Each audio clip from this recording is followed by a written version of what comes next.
ये कहानी एक ऐसे डॉग की है जो हमेशा दूसरों की मदद किया करता था, पर थोड़ा शरारती था। इस डॉग का नाम बक था और ये एक काफी खूबसूरत इलाके में बहुत बड़े जज के घर में रहा करता था। एक दिन जज की नौकरानी उसको अपने साथ मार्केट में लेकर जाती है। वो बहुत ज्यादा मस्ती करता है, लोगों को तंग करता है, पर कोई उसको कुछ नहीं कहता क्योंकि वो तो जज का डॉग था। मार्केट में एक आदमी उसको देखता है और कहता है, ये डॉग तो बहुत अच्छी नस्ल का है और जो कनाडा में सोने की कान है, वहाँ पर ऐसे डॉग की बहुत जरूरत है। ये बात वहाँ पर खड़ा जज का माली भी सुन रहा था। आज जज का बर्थडे था। बक बच्चों को जब उठाने के लिए जाता है तो ये बुरी तरह उनके बेड पर कूदता है और एक आफत मचा देता है क्योंकि बक साइज में बहुत बड़ा था। जब वो चलता था तो पूरा घर हिलता था। अब किचन में जज की नौकरानी मजे मजे के खाने बना रही थी, मगर बक के आने पर वो सारा खाना छुपा देती है ताकि बक की उन खानों पर नजर न पड़े। वो जानती थी कि अगर बक ने देख लिया तो वो सब कुछ खराब कर देगा। अब जब बक किचन में जाता है और मासूम सी शक्ल बनाकर नौकरानी के सामने खड़ा हो जाता है तो वो उसको किचन से बाहर निकाल देती है और कहते हैं कि पहले सबके साथ सही से पेश आओ, फिर खाना मिलेगा। तभी वो बाहर एक खरगोश को देखता है। उसके पीछे भागता हुआ अपना सर एक दरख्त में दे मारता है। तभी उसकी नजर बाहर पार्क में सजे हुए टेबल पर पड़ती है जो तरह तरह के खानों से सजाया गया था क्योंकि जज का बर्थडे था और उनके दोस्त आने वाले थे। अब जब तस्वीर बनवाने की बारी आती है तो बक को भी बुलाया जाता है। बक की तस्वीर बन जाती है, पर तभी जज बक के मुंह में एक बोटी देखते हैं और फिर उस टेबल को जिसको बक ने मेहमानों के आने से पहले सारा खराब कर दिया था। जज को इस बात पर बहुत गुस्सा आता है और आज रात के लिए वो बक को घर से बाहर रहने की सजा देता है। बाहर मौसम बहुत खराब था, तेज बिजली चमक रही थी। बक बेचारा बार बार दरवाजे को देख रहा था। अब बक को दूर खड़े माली की आवाज आती है। वो उसके पास जाता है। तभी माली एक बिस्किट को एक घोड़ा गाड़ी में फेंकता है। बक भी उसको उठाने उसके अंदर चला गया था क्योंकि बक बेचारा भूखा था, पर तभी माली दरवाजा बंद कर देता है। बक अंदर से देख रहा था कि माली किसी से पैसे ले रहा है। वो समझ गया था कि उसने इसे बेच दिया है, उसी आदमी को जो मार्केट में बक को देखकर बात कर रहा था। अब बक को वहाँ से ले जाकर एक बहुत बड़े बॉक्स में बंद कर ट्रेन में चढ़ा दिया जाता है। बक को जब होश आता है तो वो भौंकता है, खाना मांगता है। तभी एक आदमी अपने हाथ में डंडा लेकर उसका बॉक्स खोलता है। वो आदमी बक को मारता है। पहली बार बेचारे बक को किसी ने मारा था, मगर बक अब भी हार नहीं मानता। वो मौका पाते ही वहाँ से भाग जाता है। जब वो बाहर आकर देखता है तो वो तो एक जहाज में था जहाँ उसके चारों तरफ पानी था। अब उसको पता चल गया था कि वो यहाँ से भाग भी नहीं सकता। वो जहाज अपनी जगह पर पहुँच गया था। बक वहाँ पर सबको हैरान नजरों से देख रहा था। तभी वहाँ पर थोड़ी देर में बर्फबारी शुरू हो जाती है। उसने ये बर्फबारी पहली बार देखी थी, जिसे देखकर वो बहुत खुश था। वो बर्फ में खेल भी रहा था। तभी वो अपनी रस्सी छुड़ाकर वहाँ से भाग जाता है, जिसके बाद हमें मूवी में जॉन नाम का एक बूढ़ा आदमी दिखाया जाता है। जॉन अपना घर छोड़कर यहाँ से जा रहा था। तभी उसकी टक्कर बक से होती है। यहाँ पर ये लोग पहली बार मिले थे। बक को अब उन डॉग्स के साथ रख दिया जाता है जिनको बेचा जाना था। वहाँ पर बाकी डॉग्स के साथ दोस्ती करना चाहता था, पर बेचारे से कोई भी दोस्ती नहीं करता। तभी वहाँ पर एक आदमी आता है। उसको बक बहुत अच्छा लगता है, खरीद कर वहाँ से ले जाता है। ये आदमी एक पोस्टमैन था। उसको बर्फ पर अपनी स्लेड यानी अपनी गाड़ी को चलाने के लिए एक डॉग की जरूरत थी। पोस्टमैन बक को बाकी डॉग्स के साथ बांध देता है। उसके गले में भी एक पट्टा डाल दिया जाता है। जब डॉग्स आगे बढ़ते हैं पर बक को बर्फ पर चलने ही नहीं आता। उसको बर्फ पर चलते हुए काफी ज्यादा मुश्किल हो रही थी। वो लड़खड़ा रहा था और गिर जाता है। पोस्टमैन समझ गया था कि बक से अब चला नहीं जा रहा। रात को जब पोस्टमैन अपनी असिस्टेंट के साथ टेंट लगाकर सो रहा था तो तभी बक यहाँ पर एक शरारत करता है। वो उस असिस्टेंट को टेंट से निकाल कर खुद पोस्टमैन के पास जाकर सो गया था, पर तभी असिस्टेंट नींद से उठ जाती है। वो बक को टेंट से बाहर निकाल देती है। अचानक बक को वहाँ पर एक काला भेड़िया नजर आता है। वो उसको देखकर डर गया था। वो पीछे होता है। तभी वो एक डॉग से टकराता है जो वहाँ पर एक गड्ढा बनाकर सो रहा था। वो बग को वो जगह देकर वहाँ से चला जाता है और खुद अपने लिए दूसरा गड्ढा बना लेता है। अब बग को भी ये पता चल गया था कि बर्फ में कैसे सोते हैं। अगली सुबह ये लोग अपना सफर दोबारा शुरू करते हैं, पर अभी भी बग से सही चला नहीं जा रहा था। वो रास्ते में अपने लेटर्स डिलीवर कर आगे पहुंचते हैं। दोबारा से रात हो जाती है। रात के खाने में सभी डॉग्स को फिश दी जाती है। वहाँ पर एक डॉग दूसरे डॉग से फिश छीन लेता है। बग जब ये देखता है तो वो अपना खाना उस डॉग को दे देता है। सभी डॉग ये देखकर काफी ज्यादा हैरान हो रहे थे। अगली सुबह रास्ते में रुककर एक डॉग पानी पी रहा था। जब दूसरा डॉग भी पानी पीना चाहता था तो वो डॉग उसको मना कर देता है और उस पर गुस्सा करता है।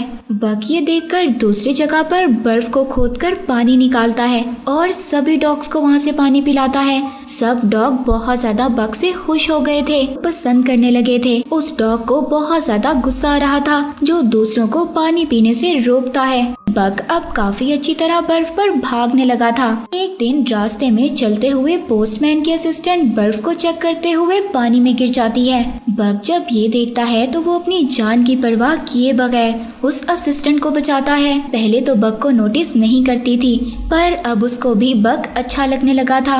वो रात को उसको अपने पास बिठाकर खाना खिलाती है। दूसरा डॉग दूर बैठा देख रहा था और वो इससे बहुत ज्यादा जेलस था। इसके बाद पोस्टमैन और असिस्टेंट तो सोने चले जाते हैं। तभी बग एक खरगोश को देखता हुआ उसके पीछे भागता है। इसी तरह खरगोश के साथ खेला करता था। तभी दूसरा डॉग आता है और अचानक से खरगोश को मार देता है और बाद में बग पर भी हमला करता है। उस हमले से बग बेहोश हो गया था। अचानक से दोबारा काला भेड़िया आ गया था और वो उस डॉग को उठाकर दूर फेंक देता है। वो ही काला भेड़िया जो बग को नजर आया था। सुबह को पोस्टमैन उस डॉग को आवाज लगाता है जिसने बग पर हमला किया था, पर वो था ही नहीं। वो इसीलिए ढूंढ रहा था क्योंकि वो अपनी स्लेड के आगे बांधता था, पर अब बग ये चाहता था कि उसको आगे बांधा जाए। बहुत तेज भागता है और जोश में था। पोस्टमैन भी ये देखकर बहुत खुश था। तभी वो एक साइड पर देखता है एक पहाड़ पर से बर्फ गिर रही थी। बग भी उसको देख लेता है। तभी वो बग को दूसरी साइड पर मुड़ने का कहता है। वहाँ बग को सीधी साइड पर अपना वही काला भेड़िया नजर आता है जो अक्सर उसको आता था। वो उसी साइड पर वहाँ पर एक केव, एक गुफा से होते हुए सबको बचा लेता है। पोस्टमैन भी उसकी ये बात देखकर समझ गया था कि बग वाकई ही एक समझदार डॉग है। वो उसकी अक्लमंदी और तेज रफ्तार से जल्द ही अपनी जगह पर पहुँच जाते हैं। सबको उनके लेटर देते हैं जिन्हें पढ़कर सभी खुश थे। बग सबको देख रहा था। यहाँ पर जॉन भी था जो पहले बग से टकराया था। घर में बैठकर लेटर लिख रहा था अपनी बीवी के लिए, जिसमें वो लिखता है कि उनके बेटे का बर्थडे है जो अब इस दुनिया में नहीं था और इसीलिए उसने अपना घर भी छोड़ दिया था। यहाँ पर बग को एक बार फिर काला भेड़िया नजर आता है और इससे यहाँ पर हमें ये बात पता चलती है कि ये काला भेड़िया उसको जब नजर आता था तब बग के साथ कुछ ना कुछ अच्छा होता था। अब खैर अगली सुबह पोस्टमैन को यहाँ से लेटर लेकर जाने थे। तभी पीछे से जॉन की आवाज आती है। ये लेट हो गया था। बग रुककर उससे खुद लेटर लेने जाता है। इस तरह काफी दिन गुजर जाते हैं। एक दिन पोस्टमैन को गवर्नमेंट की तरफ से लेटर मिलता है कि सभी डॉग्स को बेचकर वापस आ जाओ। बुरा लग रहा था कि उन्होंने अब सभी डॉग्स को छोड़ना होगा। वो करते भी तो क्या करते, वो सभी डॉग्स को उधर ही छोड़कर चले जाते हैं। वहाँ पर एक अमीर आदमी सभी डॉग्स को खरीद लेता है। ये सोने की तलाश में था। सभी डॉग्स को अपनी स्लेड के साथ बांधता है और कहता है चलो, पर सामान बहुत ज्यादा था जिससे बग और उसके साथी उनके वजन को बर्दाश्त नहीं कर पा रहे थे। उधर जॉन भी जाने की तैयारी में था। वो जब ये देखता है वो कहता है देखो अभी उधर जाना खतरे से खाली नहीं, पर वो अमीर आदमी बात नहीं मानता और उनको लेकर चला जाता है। तभी रास्ते में बग की हालत बहुत खराब हो गई थी। वो बेहोश हो जाता है। अमीर आदमी उसको गन से मारने वाला था। तभी वहाँ जॉन आ जाता है। अभी भी उनको समझाता है कि आगे मत जाओ। वो अमीर आदमी सोने की लालच में इतना ज्यादा पागल हो गया था, वो किसी की भी नहीं सुनता। जॉन अब बक को उसकी स्लेट से अलग करता है और उसे अपने घर ले जाता है। 2 दिन के बाद जब बक को होश आता है तो जॉन उसको बताता है कि तुम्हारे बाकी साथी मर चुके हैं और अब तुम भी आजाद हो, जहाँ जाना चाहते हो जा सकते हो। पर बक जाता भी तो कहाँ जाता, उस बेचारे का तो कोई घर ही नहीं था। एक दिन जॉन बार में जाकर ड्रिंक करता है, तभी बक भी उसका पीछा करते हुए वहाँ पहुँच गया था। वहाँ पर वही अमीर आदमी भी था। वो जॉन पर हमला करता है, इसीलिए कि उसने बक को उसके साथ जाने नहीं दिया था, जिसकी वजह से बक के बाकी साथी भी मारे गए। पर बक जब ये देखता है तो वो उस पर हमला कर देता है, बक को दूर करता है और जॉन पर गन कर लेता है। जिसके बाद वहाँ पर जो लोग थे वो अमीर आदमी को बाहर फेंक देते हैं। जॉन बहुत ज्यादा ड्रिंक करता था। बक उसको रोकता है। वो एक दिन उसकी बोतल को बर्फ के नीचे छुपाकर उस पर बैठ जाता है। जॉन बक को दूर भी करता है, पर वो इतना भारी था कि जॉन से तो वो हिलता भी नहीं। एक दिन जॉन उसको एक नक्शा दिखाता है, कहता है कि ये एक ऐसी जगह का नक्शा है जहाँ पर बहुत सारा सोना मिलेगा। मेरे बेटे ने इस नक्शे के पीछे एक लाइन लगाई थी, कहता था कि सब लोग नक्शे के मुताबिक चलते हैं, हम इस लाइन पर चलेंगे, चलो हम भी चलते हैं सोना ढूंढने के लिए। वो एक कश्ती में बैठकर अपना सफर शुरू करते हैं। सुबह को पानी का बहाव बहुत तेज था और जिस वजह से उनकी कश्ती में सुराख भी हो जाता है। वो अपनी कश्ती को छोड़कर पैदल आगे जाते हैं। दोनों को एक घर नजर आता है। उस घर को देखकर काफी खुश हो गए थे। उधर दूसरी तरफ वो अमीर आदमी जो सोने की तलाश में था, वो जॉन के घर पर पहुंच जाता है उसे मारने के लिए। तभी उसको नक्शा नजर आता है। वो समझ गया था कि जॉन कहाँ पर गया है। एक दिन जॉन को नहाते हुए नदी में सोने का एक टुकड़ा मिलता है। वो बहुत खुश होता है, समझ गया था कि ये लोग सही जगह पर आए हैं। तभी बग भी उसको देखकर पानी में डुबकी लगाता है और एक पत्थर मुंह में उठाता है। जॉन कहता है नहीं नहीं ये नहीं है। वो दोबारा से पानी में डुबकी लगाता है। इस बार वो एक बड़ा सोने का टुकड़ा निकालता है। जब वो जॉन के हाथ में छोटा टुकड़ा देखता है तो वो उसे फेंक देता है और कहता है कि ये नहीं होगा। जॉन भी उसकी इस हरकत पर बहुत हंस रहा था। तभी वहाँ पर एक सफेद भेड़िया खड़ी उनको देख रही थी। बक जब उसके पीछे जाता है तो वो वहाँ से भाग जाती है। एक दिन इन भेड़ियों का झुंड शिकार कर रहा था। तभी अचानक उनका एक साथी पानी में गिर जाता है। वो पानी के बहाव से आगे जा रहा था। बक उसको देखकर बचाता है, जिसके बाद बक भी उन भेड़ियों का दोस्त बन गया था। बक भी अब ज्यादा टाइम उनके साथ गुजारता था। इस तरह जॉन बेचारा अकेला रहने लगा था, पर वो जॉन के लिए रोजाना एक शिकार कर लाता था। एक दिन काफी देर हो जाती है, बक घर नहीं आता। जॉन अकेला ही शराब पीने लगता है। जब बक को भी एहसास होता है तो वो अपने घर वापस आ जाता है और आकर जॉन की गोद में सो गया था। सुबह सफेद भेड़िया उसको अपने पास बुलाती है। बक उनके साथ चला गया था।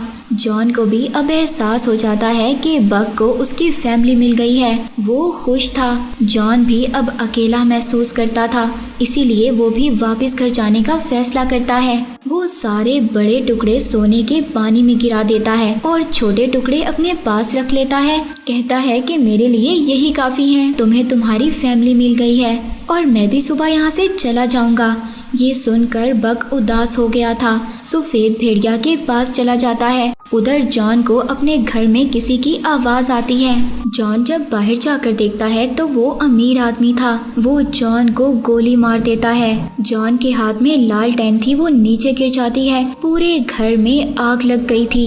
अमीर आदमी जॉन से सारा सोना लेने आया था। जब सोना देखता है वो तो जैसे पागल हो गया था। तभी वहाँ पर बक भी आ जाता है। वो उसको आग में धक्का दे देता है, जिससे अमीर आदमी वहीं मर जाता है और जॉन को भी गोली लगी थी, इसीलिए वो भी काफी जख्मी था। मरते हुए जॉन बक को कहता है कि मेरे बच्चे यही तुम्हारा घर है और तुम्हें यही रहना है, और मर जाता है। सफेद भेड़िया बक को अपने साथ ले जाती है। कुछ टाइम के बाद हमें दिखाया जाता है कि सफेद भेड़िया और बग अब एक कपल थे और इनके 2 बच्चे भी थे।